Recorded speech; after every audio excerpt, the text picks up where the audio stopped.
La version la plus courante du Discovery 4 est équipée d'un moteur diesel. Avant le restylage, le moteur de base était un 2,7 litres. Un moteur de 3,0 litres était également vendu avec. Après le restylage, il n'y avait plus d'autre choix, seule la version 3 litres était conservée dans la gamme. Ces V6 turbo-diesel sont de très proches cousins. Le moteur de 3 litres peut être considéré comme une version modernisée du 2,7 litres. Ces groupes motopropulseurs ont été développés par Ford et produits dans leur usine en Angleterre.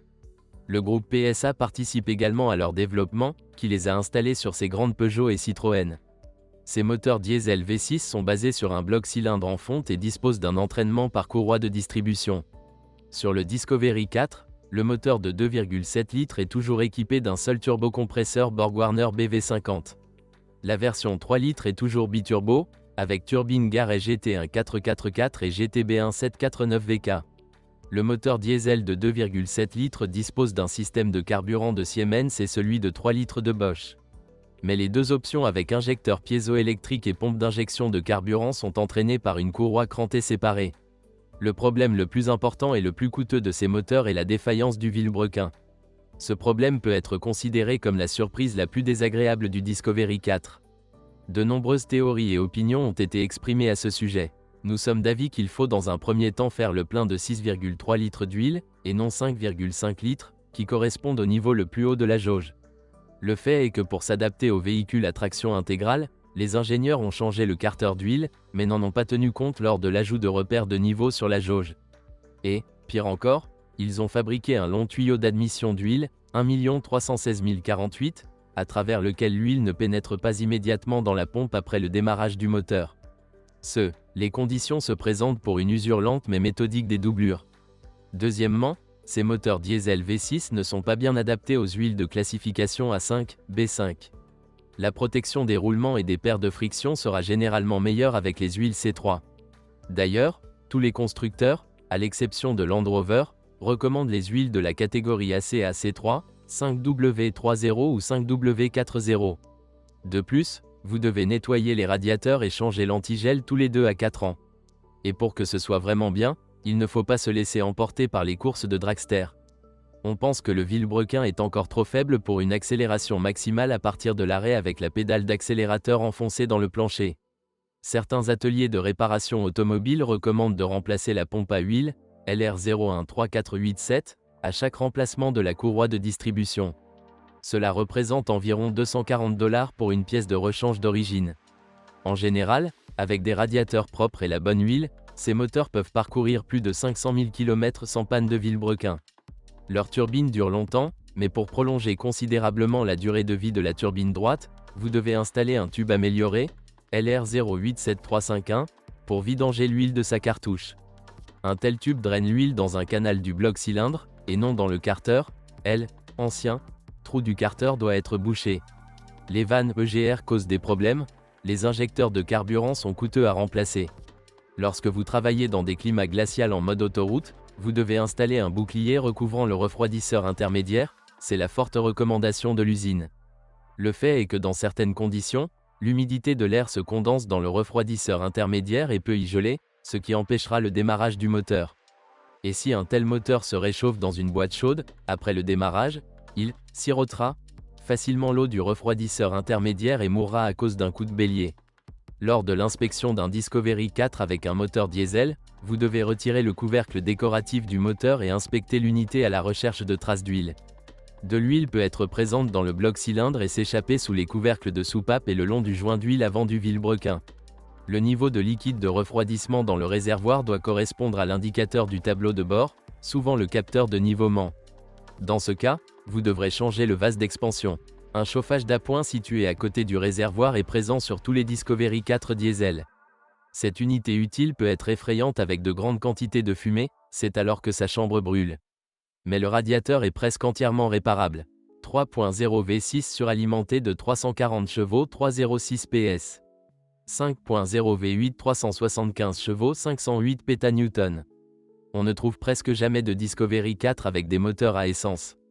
La version avec un V6 à compresseur de 3 litres est super rare. Plus susceptible de rencontrer ce SUV carré doté d'un V8 atmosphérique de 5 litres.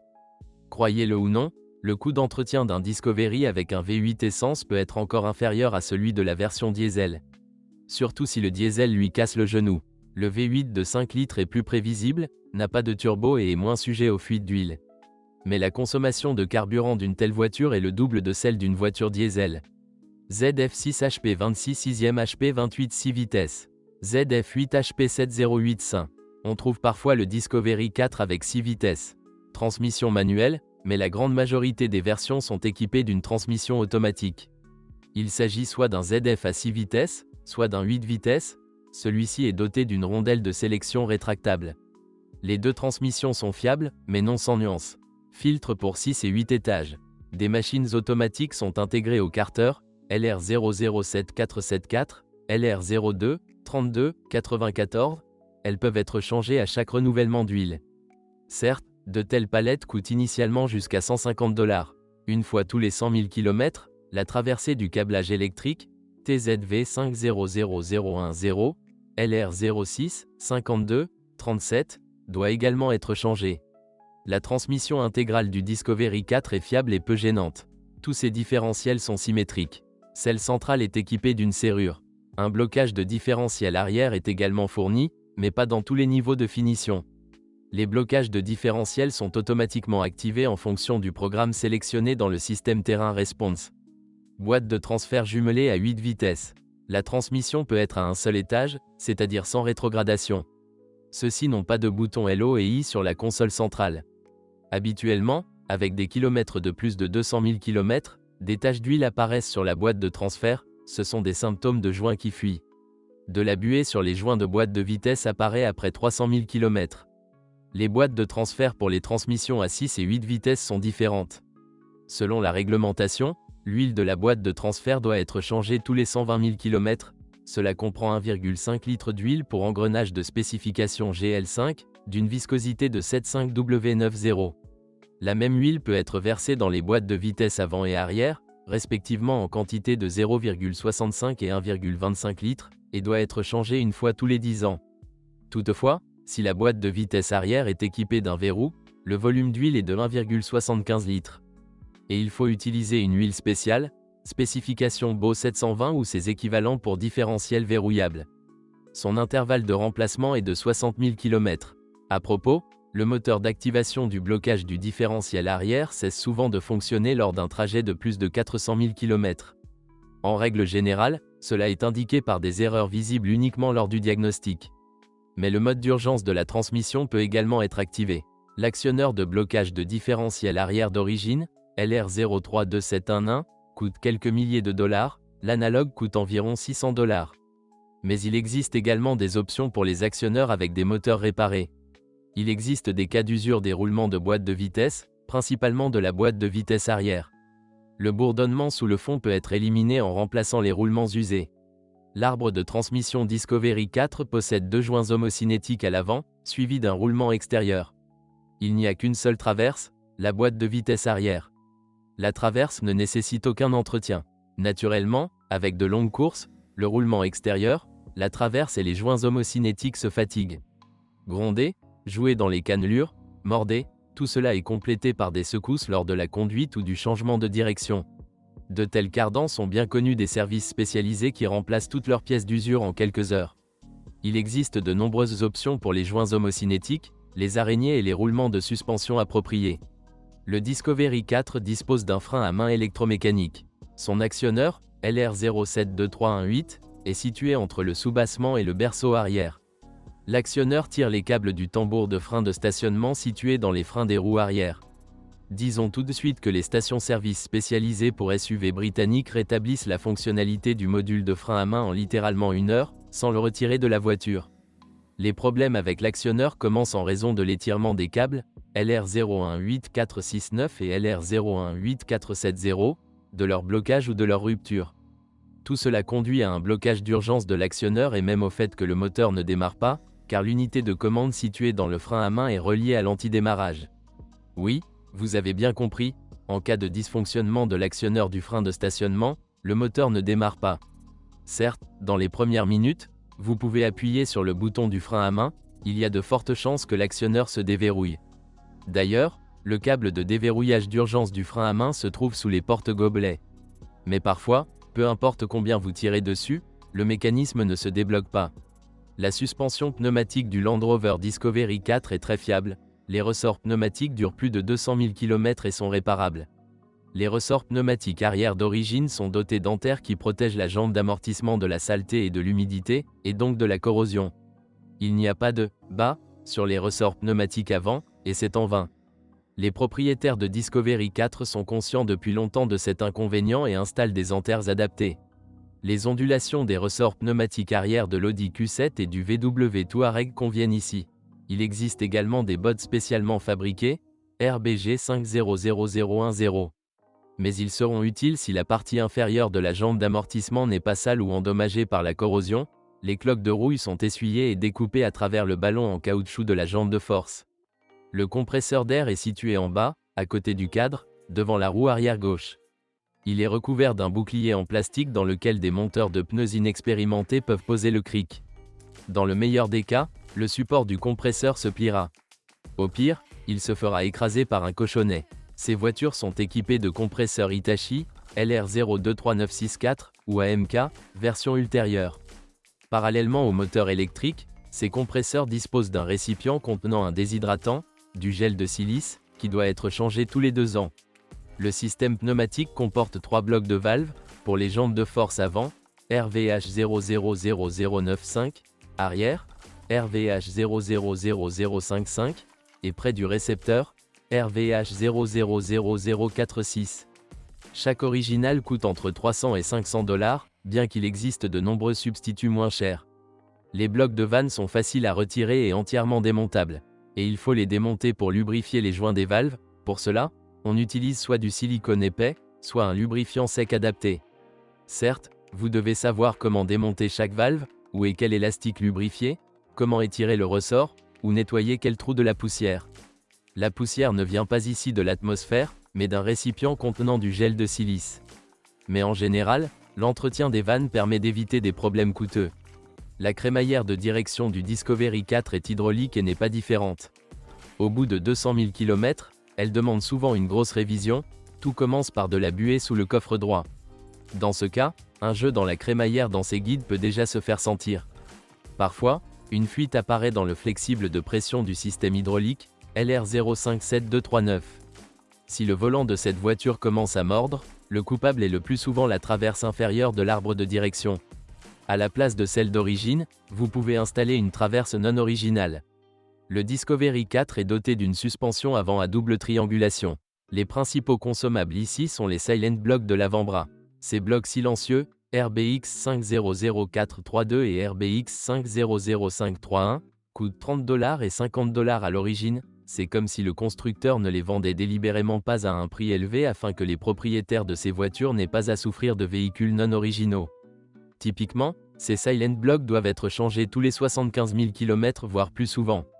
La rotule du bras inférieur, RBK 500280, coûte entre 40 et 100 $ et dure 70 à 100 000 km. Les composants du haut du bras sont également vendus et remplacés séparément et durent 2 fois plus longtemps que les composants du bras inférieur. Les 2 blocs silencieux supérieurs, RBX 500443, coûtent 30 $ et celui à billes coûte jusqu'à 80 $, RBK 500170. Les liaisons stabilisatrices avant, RBM 500140, durent jusqu'à 80 000 km et se vendent entre 20 et 60 $. Les extrémités de direction de ce gros bonhomme sont évaluées entre 30 $ et 90 $, LR010672. Les originaux durent environ 100 000 km. Les roues arrière sont également suspendues à 2 leviers et le pincement est contrôlé par une tige séparée. La suspension arrière est plus durable, mais si vous devez changer les biellettes, LR019117, alors pour des biellettes de qualité, vous devrez payer entre 40 $ et 100 $, soit environ 170 $ pour l'original. Les blocs silencieux inférieurs, LR032644, et supérieurs, RHF 500100, du train arrière sont vendus 60 $ et 90 $ et durent environ 150 000 km. L'œil nu peut voir que Discovery 4 a l'aérodynamisme d'une brique. Cela affecte principalement le pare-brise. L'original est doux et assez fragile. Avec une conduite régulière sur autoroute, Il est rapidement rayé par la poussière de sable et se fissure également facilement après que des pierres l'ont heurté. Il n'est pas rare qu'un pare-brise soit remplacé presque chaque année. Si vous choisissez un Discovery 4 sur le marché secondaire, ne soyez pas surpris par le pare-brise du marché secondaire.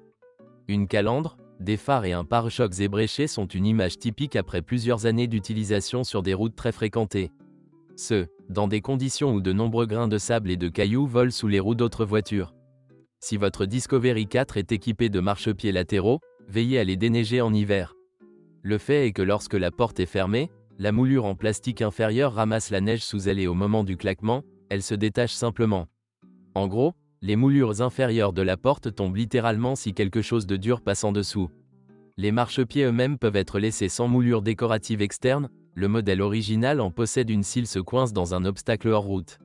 La corrosion ne dérange pas le Discovery 4, au moins le métal peint ne rouille pas longtemps. Mais le bas de tout SUV à châssis est comme une ferme de corrosion. Des poches de rouille sont souvent présentes sur le châssis, sur le soubassement et dans les passages de roues. En règle générale, les propriétaires investissent dans un traitement anti-corrosion complet accompagné du retrait de la carrosserie du châssis, du nettoyage et du traitement de tout le métal, qui est constamment recouvert de saleté et de réactifs. Le câblage des capteurs de stationnement et des caméras vidéo souffre d'humidité.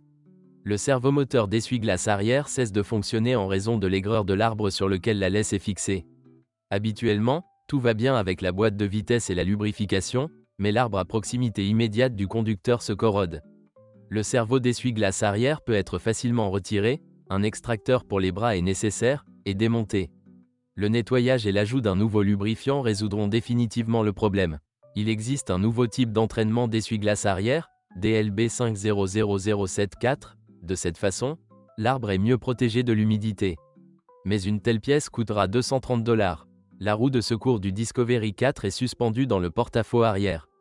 Il est monté et descendu à l'aide d'un treuil.